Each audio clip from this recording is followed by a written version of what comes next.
Сайн байцгаана үзэгчдээ, төвзэг 7 хоногийн тойм хөтөлбөр эхэлж байна. Анхаарлаа хандуулна уу. Улсын хурлын нэгдсэн чуулганаар төрийн өмчит хуулийн этгээдийн хувьцааг 2026-аас 2028 онд бииржээр олон нийтэд нээлттэй худалдах, төрийн өмчийг хувьчлах, өөрчлөн байгуулах үндсэн чиглэл батлах тухай тогтоолын төслийг хилэлцэн, сүүлийн жилүүдэд яригдж буй хамгийн томоохон хувьчлалын багцын эхлэл болов. Гэвч хилэлцүүлгийн явцад ил болсон байр суурийг харахад засгийн газрын оруулж ирсэн төсөл бодлогын хувьд ч, улс төрийн зоригийн хувьд ч дутуу байгааг гишүүд ярьлаа. Засгийн газраас танилцуулсан жагсаалтад Төрийн банк Эрдэнэс 5 толгой Эрдэнэ төлөвлөлтөөр эрчим хүчний станцууд МИАТ, Монголын хөрөнгийн бирж зэрэг стратеги ач холбогдолтой 40 орчим компани хувьцааны тодорхой хувийг олон нийтэд санал болгохоор тусгасан. Гэвч ихэнх тохиолдолд 5-аас 15 эсвэл 34-өөс 49 хувиар хязгаарласан нь жинхэнэ утгаараа засаглал өөрчлөх, үр ашиг нэмэгдүүлэх шийдэл биш гэдгийг гишүүд шүүмжиллээ. Арчилсан намын бүлгийн дарга цогт гэрэл Төрийн банкыг 5 хувиар хувьчиллаа гэд ард түмнийг хуурах хэрэггүй, засаглалд нь юу ч өөрчлөгдөөгүй гэж онцлсон нь энэ төслийн гол сул талыг товч бөгөөд тодорхой илэрхийллээ. Хяналтын багц төрд үлдэж менежмент нь хуучнараа байхад хувьчлал нэр төдий болж хувирах эрсдэл өндөр байхаар байна. Чуулганы хамгийн маргаантай хэсэг эрчим хүчний салбар байв. Дулааны 3-4-р станц зэрэг томоохон их усруудын 49 хүртэлх хувийг хувьчлахаар тусгасан ч үн тарифын бодлого хэвээр үлдэхэр байгааг гишүүд бодлогын зөрчил гэж харлаа. Арчилсан намын бүлгийн даргын хэлснээр эрчим хүчний салбарт үн чөлөөлөхгүйгээр хувьчлал хийн гэвэл үлгэр, учир нь үнийг төр хатуу барьж алдагдлыг нь төсвөөс нүхдэг тогтолцоонд хувийн хөрөнгө оруулагч урт хугацаанд ашиг харах боломжгүй. Энэ нь нэг талаар бодит хөрөнгө оруулагчдыг үргээж, нөгөө талаар улс төртэй ойр бүлэглэлд хямд хувьцаа авах боломж нээж өгч болцсохгүй маа гэсэн тайлбар хэллээ. Улсын хурлын гишүүн Дав Цогтбаатрын шүүмжлэл Төрийн банкны асуудлыг чуулганы танхимд хурцдмал болгодлоо. IPO хийснээс хойш зах зээлийн үнэлгээ нь огцон мунаж, өрсөлдөгч банкудаас 70%-аар хоцорсон байхад удирдлагад нь бодит хариуцлага тооцоогүй тэрээр ил тод шүүмжилсэн. 55 тэрбум төгрөгийн алдагдал хүлээчгэд сууж байхад яагаад хинч хариуцлага хүлээхгүй байна вэ гэсэн асуултад засгийн газрын зүгээс тодорхой хариулт өгч чадсангүй. За үүний хариу засгийн газрын хэрэг эрхлэх газрын дарга Бям Цогт Төрийн банкны хувь шилжих бололцоотой гэж хэлсэн ч сангийн ам татгалцсан гэх тайлбар нь бодлогын нэгдмэл байр суурь засгийн газарт алга байгааг харуулсан юм а. Мөн хувьчлалын түүхэн гашуун сургамжийг улсын хурлын гишүүн Пүрэвдээр сануулж 1990-ад оны хувьчлалын 94%-ийг тухайн үеийн Монгол Ардын намын гишүүд авсан баримтыг дурдлаа. Тэгэхээр энэ цугай хурлын гишүүдээр төлөөлүүлэн бас энэ үед одоо хувьчлал яаж явагдсан талаар би Ховд аймгийн жишээн дээр би та бүхэнд хэлье. Тэгэхээр Ховд аймаг 16 сумтай бүх суманд нэгдэл байсан, ахуй үйлчлэгээ байсан, худалдаа үйлчлэгийн анги байсан. Энэ одоо хувьчлалуудыг бүгдийн тухайн үед нэгдлийн дарга байсан, тэр ахуй үйлчлэгийн дарга байсан, худалдаа үйлчлэгийн ангийн дарга байсан, тэр бүх хүмүүс бүгдийг нь хувьчилж авсан. Дээрээс нь Ховд аймагт 40 үйлдвэр аж ахуй нэгж байсан. Түүнийг бүгдийг нь Монгол Ардын намын гишүүд авсан. Тэндээс 2 хүн өөрөөр Ардсан намын Бямба Мурат 2 энэ одоо өөрөөрийнхөө ажиллаж байсан газараа авсан. Дээрээс нь Мегмард орж Төвдөнд орж нарын эхлээд Монгол Ардын Усгалд намын гишүүн байж байгаа сүйд Ардсан намд оржсэн 2 нөхөр бас энэ хувьчлалд авсан. Нэг ингээд тооцоход бол нийт одоо аж ахуй нэгжийн 94% нь тухайн үеийн Монгол Ардын Усгалд намын гишүүд байсан ийм хүмүүс хувьчилж авсан түүхтэй юм аа. Дээрээс нь Ховд аймагт 1200 орон сууц байсан. Энд нь бол дандаа тухайн үеийн дарга нар байсан. Дээрээс нь Монгол Ардын намын Усгалд намын гишүүд байсан. Ийм одоо идэвхтэй нэр хүндтэй тэр хүмүүс авсан. Мэдээж эндээс олон хүмүүс сүйд намаас солиод одоо манайхлаа орсон байх. Жишээ нь одоо тухайн үед аймгийн засдар байсан, Галбаатарх орлогч дарга байсан хайдав нар гайлын байрнаас байр аваад сүүлдээ тэндээсээ хөөгдсөн байгаа. Тэгээ түүх сөхөд ийм байна. Түүний анхааруулснаар 2016 оноос хойш жижиг дунд үйлдвэрлэл эрхлэгч нүүрс цар тахлын үеийн авилгын мөнгө энэ удаагийн хувьчлалаар цагаадах эрсдэл бодиттой байна. Иймд ил тод байдал их усврийн шалгалтыг хатуу хийхгүй бол хувьчлал өөрөө шудраг ёсны эсрэг үйл явц болж хувирах аюултай гэв. Монголын хөрөнгийн биржийн 15%-ийг хувьчлах саналч маргаан дагууллаа. Засгийн газрын байр газрыг төрд үлдээж менежмент технологиг либералчлах санал дэвшүүлсэн ч гишүүдийн зүгээс үнцэн бий болгох бодлого тодорхойгүй гэж шүүмжилсэн. Биржийн удирдлагын тайлбараас харахад зах зээлийн үнэлгээ 13 их 80 төгрөгт хүрсэн хөрвөх чадвар өсч байгаа бодлогын докторгүй байдал хөрөнгө оруулагчийн итгэлийг сулруулж болзошгүй хэвээр байна. За Пүрвийн чуулган 73 гишүүнтэй 57.9% эрсдэлтэйгээр үргэлжилсэн чуулганаар тус тогтоолын төслийг үзэл баримтлалын хувьд дэмжиж байнгын хорон шилжүүлсэн ч нэг зүйл тодорхой болов. Энэ хувьчлал бол эдийн засгийг либералчлах зоригтой реформоос илүүтэй улс төрийн эрсдлээс зайлсхийсэн хагас шийдэл байлаа. Хэрвээ төр засаг үнэхээр үр ашиг засаглалыг сайжруулахыг зорж байгаа бол хяналтын багцын асуудлыг шулуухан шийдэх, эрчим хүч зэрэг салбарт үн зах зээлийн бодлогыг зохицоор нь өөрчлөх, ашиггүй ажилласан удирдлагад бодит хариуцлага тооцох, хувьчлалыг авилгын мөнгө угаах хэрэгсэл болохгүй байх баталгааг хангах шаардлага тулгарч байна. Эс бөгөөс төрийн өмчийг олон нийтийн болгоно гэсэн сайхан үгс ээлжид чуулганы протоколд үлдээж бодит өөрчлөлт дахин хоошлох эрсдэлтэй хэвээрнэ. Тойм үргэлжилж байна. Өнгөрсөн 7 хоногт ардчилсан нам ерөнхий сайд Зандан шатарт дэд сайд нарын томилгоог иргэн харж цуцлах 7 хоногийн хугацаа өгсөн нь засгийн газрын бүтцийн асуудлыг дахин улс төрийн халуун сэдэв болголоо. Эрх баригч нам сөрөг хүчин хамтран ажлын хэсэг байгуулсан нь гаднаа зөвшөлтсөл мэт харагдавч цаад агуулгаар асуудлыг сунжруулсан байдалтай байна. Сүүлийн жилүүдэд төрийн албыг цомхон болгон давхарцсан чиг үүргийг арилгана гэх урай ойрхон солигдсон бүхэл засгийн газрын амны уншлага болсоор байна. Гэтэл бодит байдал дээр эсрэг дүр зураг ажиглагдж байна. Ардчилсан намын бүлгийн шаардлагын хариуд ерөнхий сайд Зандан шатар засгийн газрын тухай хуульд дэд сайдтай байж болно гэсэн заалт бий гэж хариу өгсөн нь эрх зүйн зохицуулалтын хувьд зөв байж болох ч улс төрийн ёс зүйн хувьд хангалтгүй тайлбар юм а. Хуульд боломжтой байлаа гэж заавал хэрэгжүүлэх ёстой гэсэн үг шээ. Ялангуяа эдийн засгийн дарамт инфляц, иргэдийн амжиргааны асуудал хурцдаж буй үед төр өөрөө бүсээ чангалах ёстой байтал эсрэг алхам хийснээр шүүмжлэл дагуулж байна. Түүнчлэн хуулийг улсын хурлаар өөрчилж болно гэх байр суурь нь өнөөдрийн буруу шийдвэрийн хариуцлагыг маргааш руу түлхэж буй хэлбэр юм. Бодит шийдэл нь хууль өөрчлөгдөхийг хүлээх бус улс төрийн зориг гарган илүүдэл томилгооноос татгалзах явдал юм. Өнгөрч буй 7 хоногийн эхэнд дэд сайд нарыг буцаан татах шаардлага тавьж байсан ардчилсан намын бүлэг 7 хоногийн сүүл гэхэд аль хэдийн Монгол Ардын намтай хамтарч ажлын хэсэг байгуулсан байх юм. Ажлын хэсэгт улсын хурал дахь Монгол Ардын намын бүлгээс улсын их хурлын гишүүн Алдарч Авхлан, Наранбаатар Өөрийн Туяа, улсын хурал дахь ардчилсан намын бүлгээс улсын их хурлын гишүүн Баатар Хүү, Эрдэнэт Батсуур нар багтжээ. Дээрх томилогдсон хүмүүсээс харвал Монгол Ардын нам ардчилсан намын бүлгүүдээс тэнцвүү төлөөлөлд оролцсон ажлын хэсэг байгуулсан онлын хувьд зөв мэд гэвч намрын чуулганы турш хуулийн төсөл боловсруулна гэх энэ процесс богино хугацаанд дэд сайдын томилгооны асуудлыг шийдэж чадах эсэх нь эргэлзээтэй болж байна. Өмнө нь ч ийм ажлын хэсгүүд бодит өөрчлөлт авчираагүй харин асуудлыг замхруулж ирсэн түүх бий. Ардчилсан намын бүлгийн дарга цогт гэрлийг хэлснээр хэрвээ шаардлагыг үл тоовол ерөнхий сайдыг огцруулах бичгийг өргөн барих босгод авах нь асуудал биш гэж мэдэгдсэн. Сайхан тангараг өргөхтэйг сайхан юм ярьжсэн сайд нарыг дэд сайдгүй ажиллаж чадахгүй байна гэж байгааг нь ажилтаа өгөх бүгдээрээ шаардах хэрэгтэй. Тэр ачааллыг даахгүй гэж байгаа бол тэр ажилтаа өгөх хэрэгтэй тэр сайд нар. Дахиад дээрэс нь та бүхэн тодруулах нэг зүйл бий. Тэр нь 2026 оны улсын төсвийг хэлэлцэхэд 2026 оны Монгол улсын төсвийн тухай хуулинд дэд сайд гэдэг оронтой байхгүй, дэд сайд гэдэг хүн болоод тэрийг дагсан цалин хангалттай холбоотой төсөв мөнгө тавигддаг. 26 оны төсөв дэд сайд гэж байхгүй шүү. 26 оны төсөв. Монгол улсын төсөв дэд сайд ажиллуулахаар ямар нэгэн төсөв мөнгө байхгүй. Дахиад нэг зүйлийг нэмээд хэлэхэд дэд сайд гэдэг албан тушаалт нь үнэхээр тэр сайдыг орлож ажиллах гэж байгаа юм бол Монгол улсын засгийн газрын тухай хуулинд сайдыг орлох тухай асуудал бас байхгүй. Одоо жишээ нь сангийн сайд улсын хурлаар Монгол улсын төсвийг танилцуулахад сангийн сайд байхгүй бол дэд сайд орж иж танилцуулдаг. Энийг өөр нэг сайд танилцуулдаг. Салбар хүн дээр адилхан.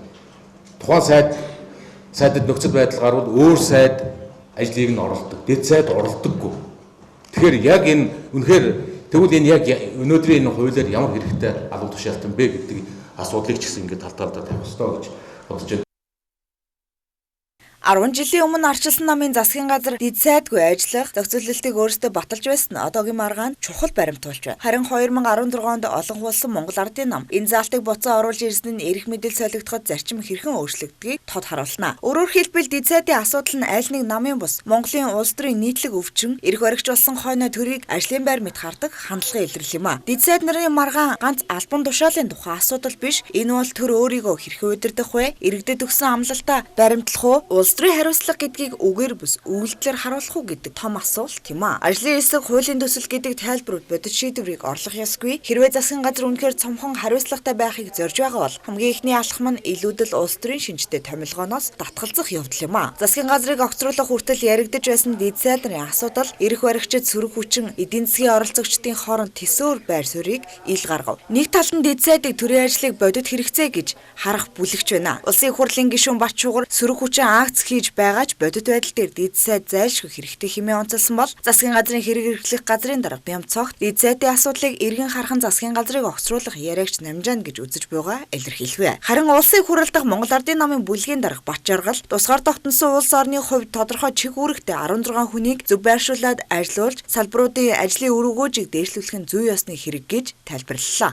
Үүний зэрэгцээ сөрөг хүчний зүгээс эдийн засгийн хүндрэлийг зөвхөн шүүмжилсээр байна. Улсын хурлын гишүүн Лодо Самбуу татварын дарамтад орсон аж ахуйн нэгжүүд олширч байхад дэд сайдын орон тоо нэмэх нь зохисгүй гэсэн байр суурийг илэрхийлсэн юм. Харин ерөнхий сайд Зандан Шатар дэд сайд нарыг авч үлдэх шийдвэр дээр хатуу зогсож байгаагаа илэрхийлж дэд сайд нарт ажлаа үр дүнтэй хийхийг үүрэг болгожээ. Шинээр томилогдсон сангийн дэд сайд хуламж хэрэг гэхээс илүү бодит ажил үр дүн ярина хэмээн мэдгдсэн Монгол Ардын намын тайлбарын гол цөм болж байна.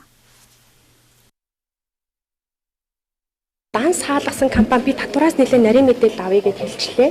Тэр эх 7 хоногт энийг бас илүү мэдээлэх боломжтой. За миний өнөөдрийн авсан мэдээлэлээр бол данс ингээд хаагаад нэгээд явдаг. Өөрөөр хэлэх юм бол хаагаад өрн төлөгдөд буцаагаад нэгээд явдаг гэсэн. Тэгэхээр давхартын цоогоор нэг 16 орчим мянга байна гэж хэллээ. Татварын өрийн тухайд бол одоо 100 тонны одоо 100 тонны аж ахуйн нэгжээр л дийлэх өрн байна гэсэн ийм одоо том зургалтай байна. Тэгээ илүү дэлгэрэнгүй мэдээлэл зөв хариуцлагатай мэдээлэл хийж байгаа учраас дата мэдээлэлээ цуглуулж байгаа та бүхэн дэргэд мэдгийа. Тэгэхээр энэ зохицуултаар гол энэ татварын багцуулаар орж иж байгаа гол зохицуул нь энэ дээр илүү уян хатан байх те хаалгахаас өмнө одоо бол мэдээж мэдэгддэг. Энэ бол хуулийн зохицуулт те татварын байгууллагын нэгдүгээртийн хуулиар хэрэгжүүлж байгаа. Нөгөө талаасаа энэ дээр илүү уян хатан байх, зөвлөн туслах, за данс хаалгахаас нь одоо болгоомжлох, татварын үрд орохоос нь одоо сэргийлэх гэх мэтлийн илүү тийм одоо харилцаа хандлага болон тогтолцооны одоо энэ үйлчилгээр шилжих ийм л одоо эрхлийг энэ хуулиар тавьж байна гэсэн. Ингэснээр Монгол Ардын нам дэд сайдын асуудлыг улс төрийн маргаан бус төрийн ажлын үр ашигтай холбон тайлбарлаж авч үлдэх нь зөв гэсэн байр суурь олон нийтэд хүрэхийг зорилоо. Өнгөрсөн хугацаанд Монгол Ардын намын доторх зөрчил хаграл төрийн ажлыг бодитоор гацааж ирсэн. Эрх баригч намын дотоод тэмцэл улс орны бодлого шийдвэрээс илүү чухал тавигдаж олон асуудал хаашлуулсаар яригдсаар замхарсан. Харин энэ гацаа арилмагц төрийн ажил сэргэж байна уу гэвэл бодит байдал дээр томилгоо л үргэлжилсээр байна. Ерөнхий сайд Зандан Шатрын засгийн газар байгуулагдаад хагас жил өнгөрчээ. Гэвч энэ хугацаанд иргэдийн амьдралд шууд нөлөөлөх үз дөрвтэй шийдвэр бодит үр дүнтэй реформ гэхээсээ илүүтэй ажлын хэсэг байгуулна, судална, үүрэг чиглэл өглөө гэсэн мэдээлэл давамгаалсаар байна. Асуудал шийдэгдэхгүйч ажлын хэсэг шинээр нэмэгдсээр хариуцлага нь тодорхойгүй хэвээр байна. Нийгмийн эдийн засгийн нөхцөл байдал хүндэрч аж ахуйн нэгжүүд татварын дарамтанд орж иргэдийн худалдаа авах чадвар буурч байхад засгийн газар бодлогоор хариу өгөхөөс илүү бүтэц албан тушаалын маргаанд анхаарч буй шүүмжлэлт дагуулж байна. Дэд сайдын томилгооч үүний нэг илрэл. Ажил урагшлуулах нэрийн дор орон тоо нэмэх нь бодит реформын оронд улс төрийн тэнцвэр хангах хэрэгсэл болж хуурч байгаа мэт харагдана. Монгол Ардын нам доторх хаграл намжаагүй үед төр гацаж хаграл намжмагц томилгоо идэвчдэг энэ дур зүрэг иргэдэд нэг зүйлийг ойлгуулж байна. Төрийн хуурд шийдэмгий байдал нь ард түмний амьдралаас бус намын дотоод охироноос шууд хамаардаг гэдгийг. Өнөөдөр улс оронд ажлын хэсэг биш шийдвэр хэрэгтэй байна. Үүрэг өгөх биш хариуцлага нэгийг шаардлагатай байна. Хагас жил шалтак тоожих хугацаа биш ажил хийж үр дүн харуулах хангалттай хугацаа. Харин одоогоор Зандан Шатрын засгийн газар ажиллана гэж ярьсаар томилно гэж шийдсээр харин иргэд хүлээсээр байна. Өнгөрч буй 7 хоног засгийн газрын ээлжид хуралдаан болон улсын хурлын байнгын хороодын хуралдаанаар татварын багц хуулийн шинжилэл, стратегийн ордод төрийн эзэмшлийн хувь тогтоох, өвлжүүлэлт, шатхан хууль эрх зүйн шинжилэлтэй холбоотой олон чухал шийдвэрүүдийг хилэлцэж баталлаа.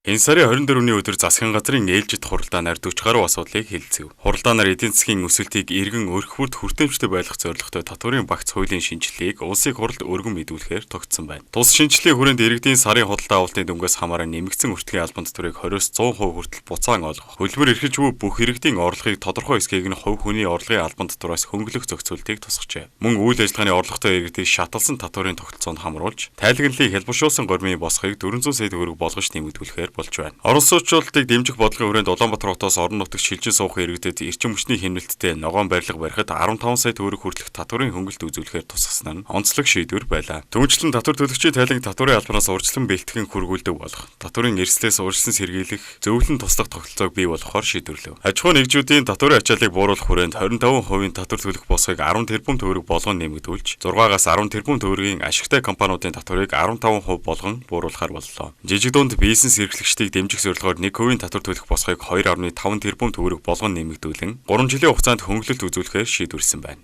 Аж ахуйн нэгжүүдийн мөнгө урсгалыг дэмжих зорилгоор нэмэгдсэн өртгийн албан татварын төлбөрийг 3 сар хүртэлх хугацаагаар хойшлуулах баримтгүй худалдаа авалтыг бэлэн бусаар хийсэн тохиолдолд нэмэгдсэн өртгийн албан татварын хасалт хийх боломжийг нээж гадаадад гарсан үйлчлэгээний зардлыг хасагдах зардал тооцох эрх зүйн очныг бүрдүүлэхээр болсон байна. Хурлаанаар үндэсний баялагын сангийн тухай хуулийн хэрэгжилтийг эрчимжүүлэх хүрээнд ачит ихт Эрдмийн Зэс Эрдэнийн хувь хязгаарлагдвал хавцаад компанид төрийн эзэмшлийн хувь хэмжээг тогтоох санал дүгнэлтийг засгийн газрын дараагийн хуралдаанд оруулж хэлцгийг холбогдох ажлын хэсэгт даатгалаа. Мөн мал аж ахуйн салбарт улсын авраг малчин шалгаруулах журмыг шинчилж нэг малаас авах ашигшийн мал аж ахуйн орлого татвар төлөлт дэвшилтэд технологи нэвтрүүлсэн байдлыг гол шалгуур болгохоор шийдвэрлэлээ. Өвлжилт хаваржилтын эрсдэл өндөр байгаа бүс нутгуудад улсын нөөцөөс өвс тэжээл болгох засанд боогдсон зам давааг нээх хүнд машин механизм гаргах шийдвэрийг мөн гаргасан байна. Түүнчлэн ерөнхий сайдын дэргэд төлш шатхууны аюулгүй байдлын бодлогын зөвлөл байгуулах, шатхууны үнийн хэлбэлцээг тогтворжуулах зорилгоор автобензин, дизелийн түвшний онцгой албан татварыг 2027 оны 1-р сарын 1-ний өдрийг хүртэл тийг байхаар шийдвэрлэлээ. Үүнээс гадна Монголоос өөр хил дээр нэрлэгдсэн газар зүйн нэрийг шинжилэн батлуулах нийслэлийн хаврын махны нөөцийг 2026 оны 2-р сараас үе шаттай худалдаалах 2026 онд зохион байгуулагдах аялал жуулчлалын арга хэмжээний нэгдсэн цаглуурын хэрэгжилтийг хангах чиглэлийг холбогдох байгууллагуудад өглөө. Энэ талаар гэр бүл хөлбөр нийгмийн хамгааллын сайдын сэтгүүлчдэд өгсөн мэдээллийг хүргэе.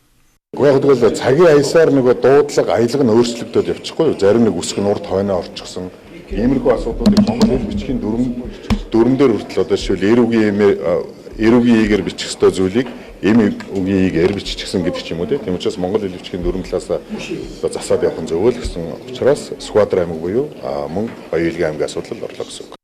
Мөн улсын хурлын хууль зүйн байнгын ороо ээлжид хуралдаанаа хийлээ. Тус хуралдаанаар засгийн газрын өргөн мэдүүлсэн төлбөрийн чадваргүйдлийн тухай хуулийн шинжилсэн найруулгын төслийг үзэл баримтлалын хүрээнд хэлэлцгийг дэмжлээ. Тус хууль батлагснаар дампуурлын ажиллагааг олон улсын жишгт нийцүүлж санхүүгийн сахилга бат зах зээлийн ил тод байдлыг сайжруулах ач холбогдолтой юм байна. Энэ хуулийн төслийн талаар улсын хурлын зарим гишүүд болон сайднаар өөр байр суурьтай байна.